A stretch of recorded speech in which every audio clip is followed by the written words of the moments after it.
Jammu and Kashmir లో పెహల్గాంలో జరిగినటువంటి ఉగ్రవాదుల దాడిలో సుమారు 27 మంది అమాయకులు చనిపోవడం జరిగింది. ఆ యొక్క సంఘటనని తీవ్రంగా ఖండిస్తున్నాం. కేవలం మేమే కాదు, శ్రీకాకుళం పట్టణం మొత్తం కూడా ఈ రోజు ఖండిస్తూ ఈ రోజు క్యాండిల్ ర్యాలీ కూడా నిరసనగా ఈ కార్యక్రమం చేస్తున్నాం.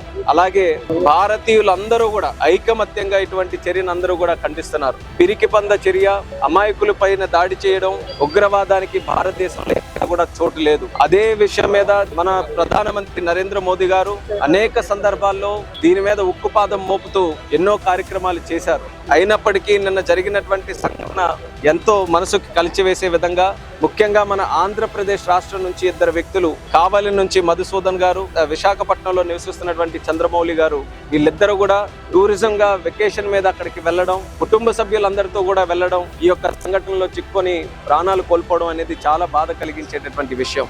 మరి ఆ కుటుంబాలకి ప్రగాఢమైనటువంటి సానుభూతి తెలియజేసుకుంటూ, మరి అలాగే సివిల్ ఏవియేషన్ మినిస్టర్ గా నిన్ననే మన హోమ్ మినిస్టర్ గారు అమిత్ షా గారు వెంటనే మాట్లాడి శ్రీనగర్ నుంచి, దేశ నలుమూలల నుంచి ఉన్నటువంటి పర్యాటకులు ఎవరైతే ఉన్నారో తిరిగి క్షేమంగా వాళ్ళ తాలూకా స్వస్థలాలకి చేరుకోవడానికి ఏర్పాట్లు చేయమని ఆయన కూడా ఆదేశాలు ఇవ్వడం జరిగింది. వెంటనే ఎయిర్లైన్స్ అందరితో కూడా మాట్లాడాం. నిన్న రాత్రి అన్ని ఏర్పాట్లు కూడా చేసి ఈ రోజు సుమారు 7 ఉన్న ఫ్లైట్ల కంటే అదనంగా ఢిల్లీకి గానీ ముంబైకి గానీ అదనంగా ఒక 7 ఫ్లైట్లు వేయించి ఇప్పటికి మనం చూసుకుంటే 4500 ప్యాసింజర్స్ వరకు ఈ రోజు ఒక 30-35 ఫ్లైట్లలో తిరిగి తీసుకొని రావడం జరిగింది. అలాగే ఈ 27 మంది మృతి చెందినటువంటి వారు ఎవరైతే ఉన్నారో వాళ్ళ తాలూకా బాడీస్ కూడా వాళ్ళ కుటుంబ సభ్యులతో పాటు మిగిలినటువంటి వారితో పాటు క్షేమంగా మళ్ళీ తీసుకొని రావడానికి ఎయిర్లైన్స్ తో మాట్లాడి ఆ ఏర్పాట్లు కూడా చేశాం. చంద్రమౌళి గారి తాలూకా బాడీ కూడా విశాఖపట్నం ఎయిర్పోర్ట్ కి 8:45కి చేరుకోబోతుంది.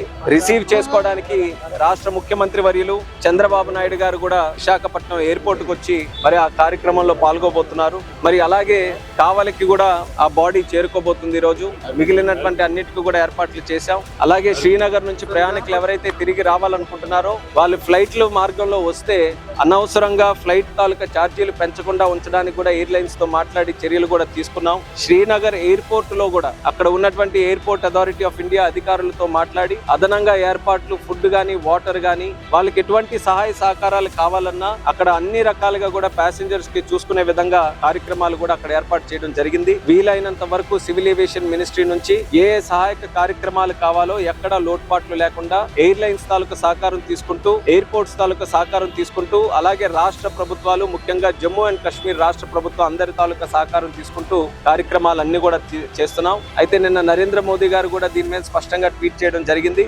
ఎవరైతే ఈ చర్యలకి పాల్పడ్డారో విడిచిపెట్టే ప్రసక్తే లేదు, జస్టిస్ ఖచ్చితంగా చేస్తామని చెప్పి మోదీ గారు చేశారు. మోదీ గారి మీద ప్రతి ఒక్క దేశ పౌరుడికి అందరికీ కూడా నమ్మకం ఉంది. ఆయనతో పాటు దేశం మొత్తం ఈ రోజు నిల్చుంటుంది.